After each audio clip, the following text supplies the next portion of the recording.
Bueno, perfecto. Bueno, buen día a todos. Decía el general que no se hacen tortillas sin romper los huevos, así que vamos a ver esta batalla qué tan dura es. Pero bueno, antes que nada, un placer acompañarlos, estar acá con ustedes. No sé, soy economista. Ustedes creo que son abogados la mayoría acá y eso me da cierta libertad para hablar porque me siento así como un poco libre, ¿no? Porque no se me va a exigir la misma rigurosidad que cuando hablo de temas de economía, pero sí es cierto que hace muchos años que estoy en distintas posiciones o he estado en el sector público, así que tengo, creo, bastantes experiencias para contar y narrar respecto a este tema que es de la conferencia, que es ética, compliance y corrupción, ¿no? Así que quiero arrancar por ahí, ilustrar, lo primero que contarles es en el año 2008, en ese momento había sido electo jefe del gobierno de la Ciudad de Buenos Aires, Mauricio Macri, me invita a ser parte del gobierno. Yo era profesor en Harvard en ese momento, en la Kennedy School of Government, me vengo como presidente del Banco Ciudad. El segundo día que estoy en la oficina recibo un llamado de un proveedor del banco, que era una compañía de seguros, que nos vendía, digamos, seguros que estábamos obligados a contratar. Después, cuando fui al Banco Central, eliminé esa obligación. Y me dice que bueno, que ellos eran grandes proveedores del banco durante muchísimos años y que había muchas cosas sinérgicas. Yo cuando dijo sinergia dije, chao, esta conversación termina mal. Y para hacerlo corto, básicamente él me ofrecía $20.000 por mes con la condición de que nosotros siguiéramos comprando los servicios de la compañía. Entonces yo le dije, segundo día, 10 días antes estaba enseñando en Harvard, entonces le digo, mire, le voy a decir dos cosas. La primera es que no me vine de Harvard para esto, y lo segundo es que no voy a dormir hasta que usted deje de ser proveedor de este banco. Y le corté. Bueno, logré con bastante dificultad que el directorio me aceptara licitar esos servicios que durante 15 años los tenía esta compañía y nunca se había licitado, porque obviamente cuando no pudieron operar sobre mí empezaron a operar sobre el directorio. Logré con mucho esfuerzo hacer esa licitación, hacemos la licitación y se presenta solo una empresa, esa empresa. Y estaba yo, miren, me tiraba los pelos así, miren cómo quedé. Entonces, bueno, llamo a un amigo mío de la industria del seguro, Néstor Abatigada, presidente de Sancor Seguros. Le digo, Néstor, ¿qué pasó? Ustedes compraron el pliego, ¿por qué no? Y entonces me empieza a dar como un montón de rodeos y explicaciones. Entonces le digo, mira, vamos a hacer lo siguiente, yo voy a dar de baja esta licitación y te presentás. Digo, aunque te llame, te llama Putin, vos te presentás igual. O sea, tengo tu compromiso que sí, tenés mi compromiso, Federico, así. Entonces logramos dar de baja la licitación y la volvimos a licitar. Y cuando ya se presentó Sancor Seguros y todo el mundo en el mercado vio que se presentaba Sancor Seguros, se presentaron todas las compañías y adjudicamos a 1/5 del valor. Entonces yo, si me lo podés levantar un poquito. Yo saco dos reflexiones de este primer caso que les quiero contar. Y el primero es que uno puede tener un montón de normas sobre cómo hacer una licitación, porque a la postre, en esa licitación donde se había presentado esta compañía de manera única, yo estaba cumpliendo todas las reglas. Había hecho una licitación, había sido abierto, por algún motivo se había presentado una sola, adjudico. O sea, podría haberlo hecho perfectamente encuadrado dentro del marco de la ley, pero no hubiera, digamos, evitado la situación que se estaba dando. Entonces, el marco, la claridad del marco no alcanza. Esa es como la primera reflexión que quiero hacer. Y la segunda reflexión que quiero hacer es el involucramiento del sector privado. Eran todos cómplices, porque después me llamaban a los meses de otras compañías de seguro y me felicitaban que había desarmado ese nudo de corrupción ahí, y yo le digo, ¿y vos dónde estabas cuando yo hice la licitación? Vos eras parte, ¿qué me venís a felicitar acá? Si vos eras parte de esta corrupción. Entonces el primer comentario, la primera reflexión que quiero hacer. La segunda también es un caso interesante que tuve en el Banco Ciudad. Ahora voy a volver a tiempos más presentes en un minuto. Pero básicamente la situación era que nosotros éramos un banco con muchos clientes, 500.000 clientes, pero donde la gente no nos visualizaba mucho como banco, entonces tenía que desarrollar los productos bancarios. Tenía, por ejemplo, 500.000 clientes y tenía solo 20.000 tarjetas de crédito. Entonces hizo como políticas muy agresivas en las tarjetas de crédito, donde una de las políticas más importantes era que yo daba 50 cuotas sin interés, ¿okay? Para comprar cosas. Entonces eso nos estaba empezando a generar mucha atracción entre nuestros clientes. En un momento Guillermo Moreno empezó a apretar a los bancos con comisiones, etcétera. Entonces los bancos más grandes se pusieron de acuerdo de que no querían que hubiera más 50 cuotas sin interés. Entonces le dieron la orden a Visa Argentina, que era Prisma, de que no permitiera que los bancos tuvieran 50 cuotas sin interés. Entonces me viene a ver un día el chico de Maxicol, que era el gerente nuestro de producto, me dice: Federico, ¿no podemos seguir con las 50 cuotas? No, ¿por qué no podemos seguir con las 50 cuotas? Sí. Anda a decirle a los de Visa que nosotros seguimos. Si los otros bancos no quieren, que no quieran, pero nosotros seguimos. Entonces viene al rato y me dice: no, Fede, no podemos seguir con las 50 cuotas porque Visa bajó los programas. ¿Cómo bajó los programas de las 50 cuotas? Sí, bajó las... Obviamente era un contubernio de los bancos más grandes que no querían que los chicos les compitan.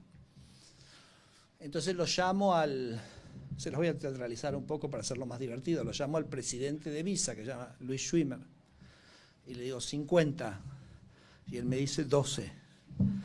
50, 12. ¿Entienden de lo que estamos hablando?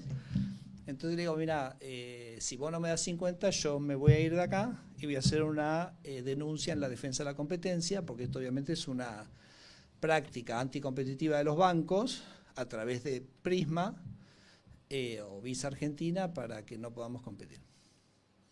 50, le digo. 12, me dice. Sí, no, ¿cómo? Bueno, vamos a lo siguiente. Me voy de acá, yo me voy a la defensa de la competencia, te hago la denuncia, y después me voy a Libertador ahí y como es Esmeralda, y me voy a la casa de Jorge Lanata.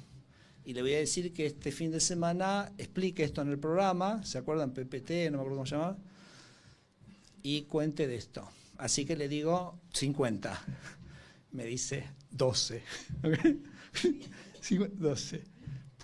Entonces digo, bueno, escuchamos lo siguiente: me voy a ir acá a Defensa de Competencia, me voy a ir a ver a Renata, y después voy a ir al estudio Bruchou y te voy a hacer una denuncia en el Department of Justice de Estados Unidos, porque vos sos Visa Argentina, que es una subsidiaria de Visa norteamericana,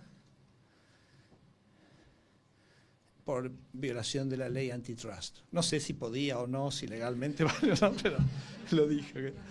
Y entonces le digo 50, me dice: deja que lo vamos a pensar. Y seguimos con las 50. Pero entonces, ¿cuál es la segunda reflexión acá?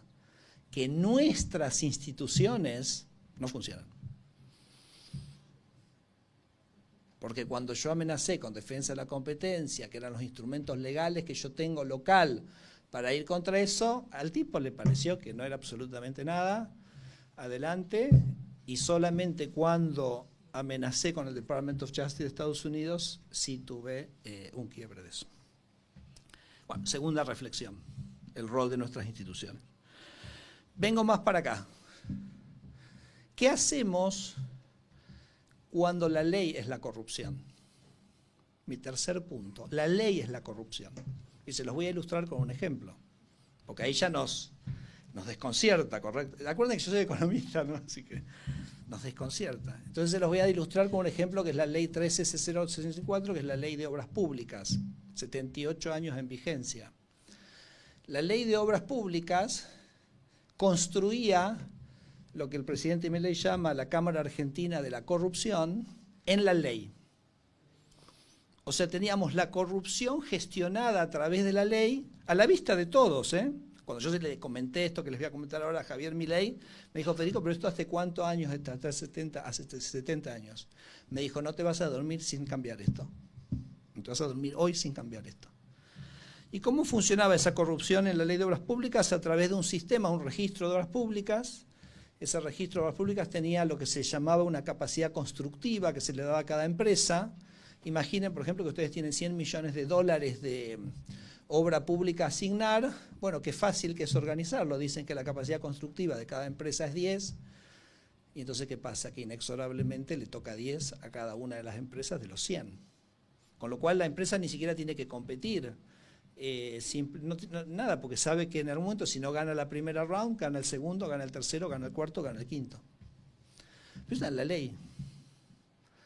¿Qué hacemos con eso? Porque es la ley la que nos está diciendo, acá está gestionada, legislada la corrupción.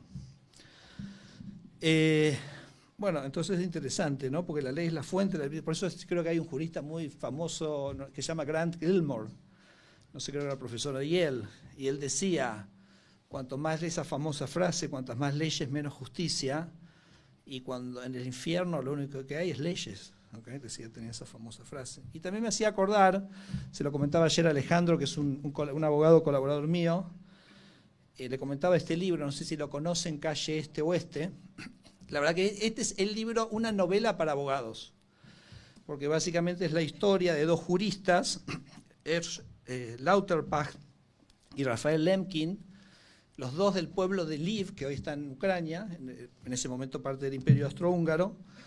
Y esos dos juristas que venían de esa pequeña ciudad desarrollaron dos de las grandes teorías jurídicas del siglo XX. Lauterbach, la idea de los derechos universales del hombre, y Lemkin, la idea de los crímenes de genocidio y los atentados contra la humanidad. Y estos dos juristas vuelven a encontrarse en Nuremberg. Entonces esta novela es la historia de estos dos juristas, de su vida como académicos, juristas, cómo llegan a Nuremberg, mezclado por supuesto con la idea de la familia del autor de esta novela, que es Philip Sand, que es un profesor de Derecho Constitucional de Cambridge, que también era del mismo pueblo, de Lviv.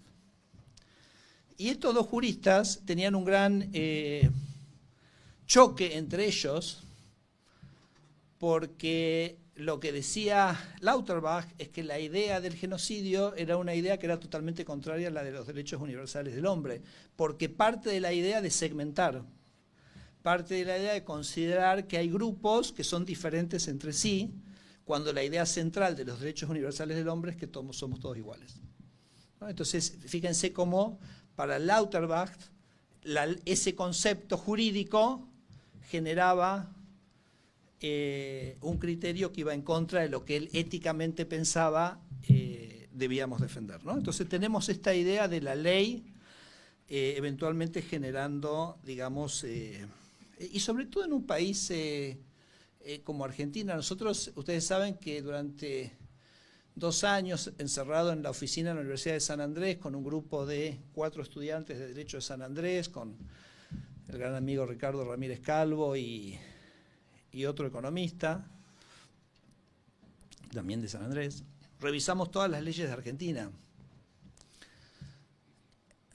Un trabajo que después en algún sentido fue un input bastante importante tanto a la ley base como al DNU 70, y era muy fácil revisar las leyes, porque vos te das cuenta que las leyes estaban escritas por intereses. O sea, las leyes plasmaban los intereses de ciertos grupos que habían logrado transformarlas en ley. Entonces tenemos un cuerpo jurídico que defiende los privilegios. Bueno, es lo que el presidente Milei llama los privilegios de la casta. Los privilegios de la casta están en la ley. Entonces tenemos un sistema jurídico que ha montado una arquitectura de privilegios en la ley. Entonces, ¿cómo nos plantamos respecto a eso? Porque la Revolución Francesa también se planteó ante el orden jurídico medieval y dijo, ¿qué hago con este orden jurídico medieval?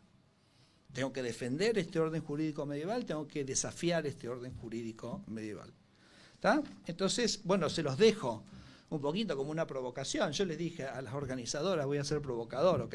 Pero ¿qué hacemos con esta idea de la corrupción, la ética y el compliance cuando la ley es la fuente de lo no ético? No sé, es una pregunta. El otro día el presidente me recomendó leer un libro interesante que también se los recomiendo, se llama La teoría del caos, de un economista norteamericano, Robert Murphy, que es básicamente un defensor de lo que se llama el anarcocapitalismo, o sea, la idea de una sociedad sin gobierno. Y es muy interesante el libro, por eso se los recomiendo como abogados, porque dice cómo sería un país donde no hay ley. ¿Cómo serían las relaciones contractuales? No hay ley. Imagínense por un minuto, hagan el ejercicio intelectual de pensar un país sin ley. Y entonces él habla un poco como que lo que se desarrollaría es un sistema de seguros. Cada uno contrataría un seguro que te respaldaría a vos como interactuante en el mercado y en la sociedad, ¿no? Y entonces vos interactuarías con la gente con las cuales les confías que el seguro, en algún sentido, le da cierto respaldo a las acciones de esas personas. Entonces la ley estaría sustituida por un conjunto de relaciones contractuales, libres, que definirían... ¿Se acuerdan? ¿Black Mirror la vieron? ¿Vieron que hay un capítulo en Black Mirror que la gente le ponía estrellitas? Bueno, una cosa así. Bueno, interesante para pensar, ¿no?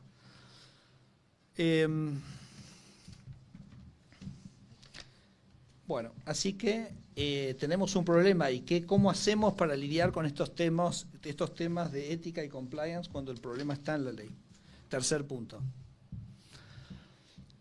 El cuarto punto, que es muy real y concreto para nosotros, es el rol del Poder Judicial en toda esta historia.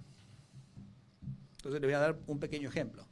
Discúlpenme que sea crudo, pero nosotros con Alejandro y con el equipo y en el DNU 70, una de las modificaciones que hicimos fue permitir la venta de medicamentos online. Que eso queremos hacerlo porque la industria de medicamentos es una industria muy intervenida, donde los precios en Argentina son 5 veces los precios en Europa, son 25 veces los precios en India. Y entonces la idea que se pueda vender online es una manera de darle transparencia al mercado, ¿correcto?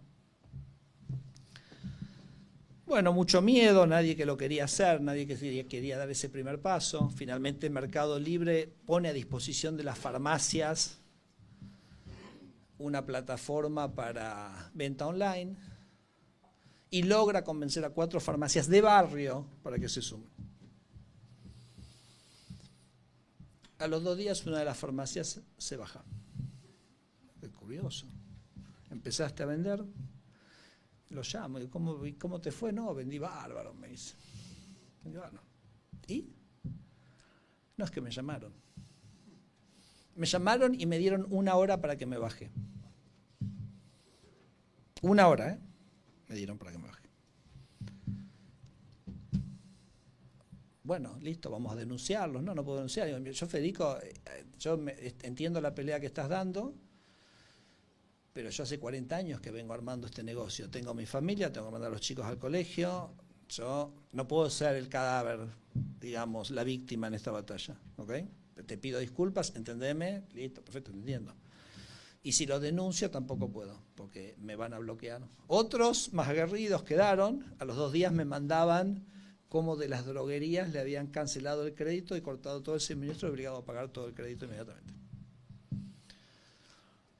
Bueno, igual, entonces iban cayendo algunos soldados, íbamos poniendo otros soldados, otras farmacias, más o menos logramos sostenerlo, hasta que una persona dijo, listo, yo voy a comprar una farmacia y a mí no me van a bloquear. Entonces ocurrió eso, esperamos que llamaran, con los grabadores, todo, pero no llamaron, así que son tan buenos que saben cuando hay una trampa esperando. Por supuesto, tienen una persona parada en la puerta de la farmacia, hoy, todos los días, para ver de dónde le entran los medicamentos. Y disculpen la crudeza, pero bueno, como esta persona no la pudieron bajar, bueno, las otras farmacias volvieron a subirse. Entonces de repente teníamos 50 farmacias vendiendo medicamentos online en Cava, ¿no? En Cava, porque en provincia de Buenos Aires la casta ya les dijo al gobierno de la provincia, dice esto está prohibido en la provincia de Buenos Aires. La provincia de Buenos Aires, el kirchnerismo es el gobierno de la casta. Bueno, cuando ven que están perdiendo la batalla de la transparencia, de la libertad, de que la posibilidad de que el usuario pueda tener mejores servicios, ¿a quién recurren? A la justicia. Entonces ellos habían presentado a COFA, que es la Confederación de Farmacéuticos, había presentado una cautelar en Mendoza, que yo les digo, leí ese documento y está la Constitución Nacional y eso, o sea, la verdad que el trabajo que había ahí era, pero me sacaba el sombrero yo del trabajo jurídico que había atrás de esa presentación que había hecho el Colegio de Farmacéuticos para que la gente no tuviera acceso a los medicamentos y preservar su coto de casa. Cruel, cruel, porque alguien está viviendo acá en la ciudad de Buenos Aires tenemos farmacias por todos lados, pero si estás en el interior, por ahí vivís a 30 kilómetros de una farmacia. Y esta gente te pone una cautelar para que vos tengas que irte de tu casa y dejar a tu niño enfermo solo y hacer 60 kilómetros para comprar el Ibupirac. O sea, la crueldad es infinita. Y entonces consiguen una cautelar. Una cautelar contra ese privilegio. Ayer a la tarde iba a una cena y nosotros, por ejemplo, con Alejandro lo trabajamos con Alejandro, los convenios colectivos, que son un órgano de negociación salarial, a lo largo de los años fueron siendo usados para otras cosas, que es para imponer impuestos privados. Es decir, contribuciones que se les exigen a las empresas y a los trabajadores. Entonces el convenio, las negociaciones colectivas desviaron o adosaron a su función algo que a nuestro entender con Alejandro es totalmente ilegal, que es la imposición de un impuesto privado a través de una negociación. ¿No? ¿Lo digo bien, Ale? Más o menos así. Entonces sacamos el decreto 149-25 hace unos meses, que dice que las contribuciones a las cámaras empresarias no pueden ser obligatorias. Si son voluntarias, perfecto, el gobierno de Javier Milei nunca va a restringir libertades, va a ampliar, pero no puede ser que sea obligatorio. Que es voluntario, no hay ningún problema. Y ayer, CAME, que más o menos está cobrando por estas contribuciones unos 6.000 millones de pesos por mes, que pagamos todos nosotros cada vez que vamos a comprar algo en comercio, consiguió que un juez le saque una cautelar para que esas contribuciones tengan que seguir hacerse. O sea, la justicia está actuando para defender un privilegio, claramente un privilegio.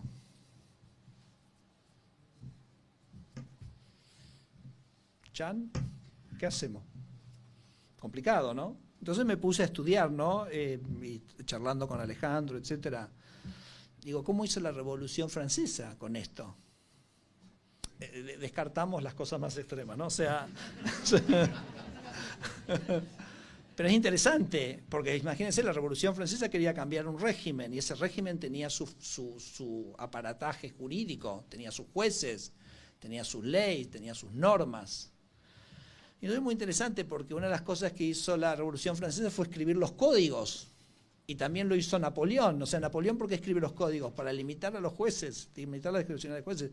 Porque la vía en Francia, vos tenías tribunales regionales. Y en los tribunales regionales, los nobles tenían un tratamiento diferente que la gente común. Y la idea central de la Revolución Francesa es que todos somos iguales ante la ley. Entonces, la Revolución Francesa desarmó los tribunales regionales y armó una justicia nacional francesa acorde a estos principios de igualdad ante la ley que defendía la Revolución Francesa. Entonces, fíjense lo que hizo, es básicamente rearmó totalmente el sistema judicial, o sea, lo creó de nuevo, lo creó de cero y generó una normativa acorde a los principios legales de la igualdad y no una normativa acorde a los principios legales de la desigualdad, que era lo que prevalecía en la Edad Media. Bueno, y Argentina, cuando el presidente Milei dice que estamos ante un sistema de la casta que nos empobreció, porque cuando este sistema de la casta arranca con Onganía a fines de los años 60, por supuesto, con todo el lastre que ya venía de Perón, etcétera, Argentina era un país, yo te lo he dicho muchas veces, Argentina era un país mucho más rico que España. Yo tenía 10 años y Argentina todavía era un país más rico que España. Así que mucha de la gente acá vivió en una Argentina que era más rica que España. ¿Y qué nos pasó? Ese sistema de la casta, ese sistema de privilegios, nos fue empobreciendo y nos fue chupando los recursos y nos ha dejado siendo un país de ingresos medios bajos, ni cercanamente comparable al de España. Entonces, esa es en algún sentido, la revolución que viene a plantear Javier, que ese es el sistema que tiene que terminar. Pero vieron el nivel de imbricación que tiene. Este sistema está montado sobre todas las cosas en la arquitectura legal de este sistema. Entonces la arquitectura legal es el sistema de privilegios y de corrupción. Entonces les dejo como planteo, ya me imagino lo discutirán. No es simplemente tener buenas intenciones y portarse bien acorde a la ley lo que nos va a hacer que esto cambie y que esto deje de ser el sistema corrupto y de beneficios y de privilegios que, digamos, Argentina ha desarrollado todos estos años. Otro ejemplo que tengo es también en AFA, la Asociación de Fútbol Argentino, tanto Dualde como Massa les habían generado un régimen impositivo especial, o sea, no pagan impuestos, no pagan aportes. O sea, toda la sociedad le financia a la AFA y a los clubes. Pero además, como no pagan aportes, los clubes empiezan a desarrollar actividades extradeportivas porque tienen una ventaja impositiva. Entonces, River hace un colegio y no paga aportes. Y a 2 cuadras está la ORT, que sí paga aportes. Por decreto. Entonces nosotros bajamos ese régimen por decreto y hicieron, no sé, como 15, se presentaron como 15 jugadores hasta que consiguieron una cautelar. Pero no a un DNU. Porque uno podría decir un DNU. Puede ser más discutible, menos discutible, etc. Pero un decreto, una resolución. Entonces, yo un poco la reflexión que hago es, si la casta tiene todos estos recursos, que la ley se los dio, porque les dio estos privilegios, y usan esos recursos para usar a la justicia en favor de preservar esos privilegios, ¿qué hacemos? Yo se los dejo como debate, pero me genera como una gran angustia, porque yo soy una persona que creo en la independencia del Poder Judicial, creo en la independencia de poderes, soy eminentemente republicano. Entonces digo, bueno, pero esto es, digamos, el contexto. Con lo cual, me parece que acá hay una tortilla y algunos huevos van a tener que romperse. Si no, esto no va a cambiar. Voy al último punto, que es el rol nuestro como profesionales, economistas y abogados. Cuando nosotros hicimos el análisis de las leyes con este equipo de gente, que les repito, 4 alumnos de San Andrés brillantes de Derecho, Ricardo, que es un cabrón, pero tipo muy sharp y muy profundo, y Maxi Fariña, que era mi ayudante de la Cátedra de Economía, que hoy es el hombre de la motosierra en el gobierno nacional. ¿Cómo trabajamos nosotros? ¿Cómo 7 personas pueden revisar todas las leyes de Argentina? Cuando digo todas las leyes, digo todas las leyes. Bueno, obviamente, ya les decía, una la podía leer y es fácil ver lo que había que hacer porque la ley es tan grotesca en su construcción del privilegio que no era como que había que pensar mucho, ni ser un jurista, ni un gran economista para darte cuenta que era todo un dislate. Pero por supuesto que muchas veces nosotros trabajábamos con gente que se acercaba para ayudarnos. Por ejemplo, a María le dije, ayúdame con la parte de propiedad intelectual, porque no entendía nada yo de todo eso. Y teníamos un método de trabajo que era muy interesante, que es que no aceptábamos hacer reuniones, no leíamos ningún paper de diagnóstico de nada, bullets, nada. El único producto que nosotros usábamos era una versión de la ley editada. Se los ilustro con el ejemplo que yo siempre doy. Vieron que está el digesto jurídico, ¿correcto? Entonces lo conocen. Digesto jurídico está ordenado por temáticas. Entonces, por ejemplo, si uno va al capítulo ambiental, están las leyes ambientales, 40 leyes ambientales tiene Argentina. Entonces le decía, a ver, ¿quién me puede dar una mano con esto? Entonces cuando llamaba, encontraba a alguien, o sea, Fede Caeiro, Fede, dame una mano con las leyes ambientales, perfecto, me dice, te mando un paper que escribimos, si querés mándamelo, pero te voy avisando que no lo voy a leer. Ah, bueno, entonces no te lo mando. Entonces, bueno, hacemos una reunión y te cuento, no hago reunión, es pérdida de tiempo. Entonces me dice, ¿qué querés? Entonces le digo, no sé qué problema hay. Bueno, qué sé yo, por ejemplo, la ley de glaciares, no sé si alguno acá más o menos conoce la temática. La ley de glaciares en Argentina es una ley que protege la actividad, prohíbe la actividad económica en donde hay un glaciar, cosa que nadie está poniendo bajo cuestión. El problema de la ley es que define un área que se llama periglaciar, que es como un área que digamos, está en derredor del glaciar, donde también está prohibida la actividad. Por ejemplo, la actividad minera está prohibida ahí. Y esa ley, esa definición del área periglaciar es tan indefinida que hay provincias enteras que básicamente no se puede hacer minería. Es una ley muy discutida, el Congreso la aprobó, Cristina la vetó y el Congreso insistió con los 2/3, así que no estoy hablando de un tema menor, ¿correcto? Pero básicamente es una ley que dice que Argentina no puede tener minería. O sea, no es una ley tampoco menor en términos de las implicancias que tiene. Y con los gobernadores muy enojados porque es un avasallamiento incluso de la capacidad de la provincia de desarrollarse, ¿no? Entonces como una invasión del federalismo, no sé si eso jurídicamente estará bien o no, pero digamos es un punto que se dice.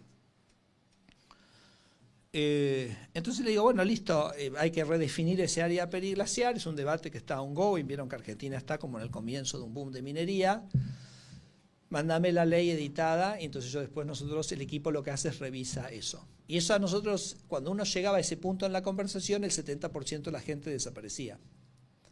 Porque es muy fácil venir a una charla de café y dar las grandes ideas de cómo se soluciona el mundo, pero otra es cómo hay que redactar el inciso C del artículo 6 de la ley de glaciares, porque ahí tenés que ser muy preciso, y se acabó el chamullo, ahí lo tenés que escribir, y tenés que escribirlo bien. Entonces, bueno, tampoco la gente tenía por qué trabajar gratis para este proyecto, así que también se entendía que algunos... Pero me permitía distinguir quién me podía dar una mano y quién no, sin yo perder mucho tiempo. Y entonces así fuimos identificando a la gente que nos ayudó, bueno, y entonces el que me hizo la divulgación dije, bueno, ahora haceme la ley del agua, la ley del aire, y así fuimos avanzando. ¿Okay? En ese ejercicio, disculpen todo este largo soliloquio, pero quería llegar a lo siguiente.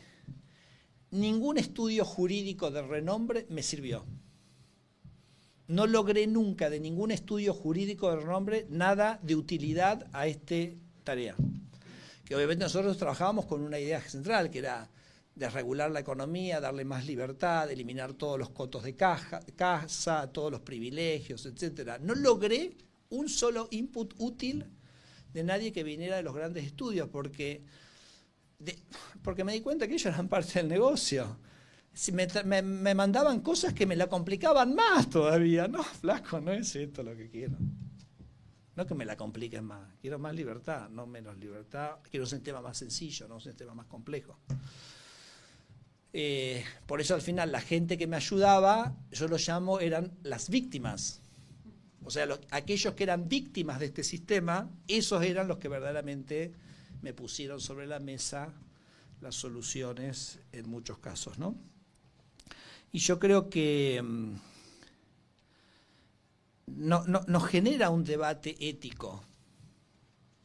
Cuando yo tengo amigos, muy amigos míos, economistas de extraordinario renombre, y me trae Silfa, que es la Cámara de Laboratorios, un documento que lo escribieron ellos, yo me irrito. Le digo, che, y lo llamo, y le digo, ¿tenés que hacer esto? Porque no es todo plata en la vida. Tenés que hacer esto, entonces tenés que defender a quienes tienen los remedios 5 veces más caros en Argentina. No sé si está bien o está mal, porque ustedes son abogados y hay un criminal y el criminal tiene derecho a un juicio, ¿correcto? Tiene derecho a un juicio. Ahora, lo que queremos es que tenga derecho a un juicio sano, honesto, imparcial. Como en esa gran película, ¿no? 8 hombres enojados, ¿no? Que me imagino que cualquier abogado la habrá visto y disfrutado enormemente. Pero cuando hay algo que es estrictamente un privilegio, los abogados que escribieron esa cautelar para COFA, ¿cómo se sienten? ¿Cómo te sentís de escribir una...? Y les digo que estaba espectacular. O sea, desde el punto de vista profesional, no 10 puntos, 1000 puntos. Pero desde el punto de vista ético, ¿cómo te sentís defendiendo a alguien que está diciendo, que está pidiendo una cautelar para que la gente no tenga acceso a la salud y que no tenga acceso a los medicamentos? El otro día con un gran amigo mío, no sé, creo que no voy a decir el nombre, lo tengo. Nosotros sacamos una persona que aprecio muchísimo, que ha trabajado durante muchísimos años, un abogado, un jurista extraordinario, y nosotros sacamos un DNU para reformar lo que se llama la ley de cabotaje, que nosotros anticipamos que va a generar bajas de costos de entre 30 y 40%. el gremio totalmente de acuerdo, la industria totalmente de acuerdo, el único que no está de acuerdo el único que tiene barcos en el contexto de la ley actual, que por supuesto donde está cobrando hace 20 años el doble de los precios internacionales de transporte. Si vos me cambiás este régimen y entonces me imponés un costo que yo tengo que despedir a toda la gente para recontratarlos en el nuevo régimen que un nuevo entrante no tiene. Y yo le digo, y sí, qué sé yo, cuando inventaron la lamparita eléctrica, nadie le puso un impuesto a la lamparita eléctrica para que los productores de vela puedan seguir produciendo. O prohibieron que circulen los automóviles para que sigan los carruajes. O le digo también los de Tierra del Fuego, dicen no me bajen los aranceles porque yo invertí mucho en Tierra del Fuego. Entonces un país tiene que avanzar, tiene que moverse. Digamos, el derecho no te... El derecho creo que no te garantiza que las reglas no puedan cambiar. No puede ser que si, por ejemplo, mañana nosotros, digamos, si un impuesto suba, que alguien me diga, no lo podés hacer porque yo ya invertí con otro impuesto. Digamos, no funciona así. Entonces me argumentaba que no, que sí, que no, y le dije, mirá, yo para mí vos eras un prócer y pasaste a ser un abogado de la casta, más. Y le digo, no es todo plata en la vida. Y eso me hace acordar, y ya voy terminando, con otro concepto fuerte, impresionante, que es el de la banalidad del mal, de Hannah Arendt, ¿no? Cuando Hannah Arendt se confronta con preguntarse cómo pudo surgir en una sociedad algo tan atroz como el nazismo, y entonces ella desarrolla el concepto de la banalidad del mal, de la cantidad de gente que miró para otro lado, que banalizó lo que estaba pasando. Está bien, uno le puede pedir a cada persona de la sociedad que sea un héroe y que quiera pelear las batallas que, por ejemplo, a mí me gusta pelear. Yo siento estas batallas que peleamos con Alejandro como el leitmotiv de nosotros. Pero no todo el mundo tiene que tener esa cosa. Pero la verdad que la banalidad del mal, y salvando las distancias, la banalidad de la corrupción y la banalidad de defender las cosas que no son éticas, bueno, somos todos responsables y somos todos partes de eso. Como en aquella primera licitación que yo les comentaba, que las compañías de seguros alegremente no se sentían para nada responsables de no haber participado en la licitación cuando llegaba un funcionario honesto que les daba la posibilidad de participar. Lo encontraban totalmente normal, que así es el sistema. No me pidas a mí que sea un héroe que venga a quebrar todo. Bueno, si todo el mundo se siente que no es un héroe y que no se puede quebrar, bueno, el sistema va a seguir. Entonces todos tenemos que asumir la responsabilidad. Y es profundo y excede, digamos, el decir vamos a hacer los informes a la UIF o lo que fuera. ¿Okay? Es mucho más profundo porque esa es la construcción propia del sistema. Así que ahora tengo que ver cómo levanto, ¿ok? Después de este panorama desolador que les estoy dando. Porque fíjense, hagamos un repaso de lo que dije. Arranqué diciendo, las reglas, yo tengo reglas de licitación que no me protegen de la corrupción, que me permiten avanzar de una manera corrupta dentro del marco de esas reglas, si no hay como una ética y una moralidad por detrás de darte cuenta que aunque cumplas las reglas, no cumplís con la moral. Hablé de la participación y la complicidad del sector privado, que la dejamos pasar. Acá hay gente que declaró que pagó coimas en el cosa de los cuadernos, la causa de los cuadernos, y después se sentaba en un panel a hablar como si nada. Y nosotros como sociedad íbamos a escucharlos, en vez de levantarnos. Usted, señor, está en una tarima, usted declaró que pagó una coima, nos levantamos todos y nos vamos. Y los dejamos solos. Nadie, yo no lo vi eso que pasó nunca. Entonces la complicidad del sector privado y nuestra propia complicidad con eso... Un marco que yo les decía de instituciones locales totalmente irrelevante. ¿Se acuerdan la historia de Schwimmer? Que cuando le dije voy a hacer defensa de la competencia, literalmente se me cagó de risa. ¿Qué hacemos cuando la ley, el sistema, es un sistema que es el que no nos permite ser éticos? ¿No? Complejo, una pregunta muy, muy compleja, muy difícil para los que creemos en la justicia y creemos en la institucionalidad y creemos en las leyes, etcétera, ¿no? Y después el rol que nos toca a nosotros como profesionales. en sostener este sistema, en darle los argumentos, en ayudarlos a defenderse, ¿no? Como aquellos que defendían a los nobles en la Edad Media. Así que bueno, ahí estamos. Yo creo que igual un problema para resolverlo hay que arrancar entendiéndolo, teniendo un buen diagnóstico, entendiendo dónde están los problemas. En el caso nuestro, de este gobierno de Javier, etcétera, nosotros tenemos una solución. Y la solución es la libertad. Y la solución es menos leyes. Salirnos de ese infierno de Grant Gilmore y vamos a tener una sociedad con menos leyes, vamos a tener una sociedad más justa, con menos privilegios. Así que ese es el camino en el que estamos embarcados y, bueno, deseennos suerte. Gracias. Muchísimas gracias.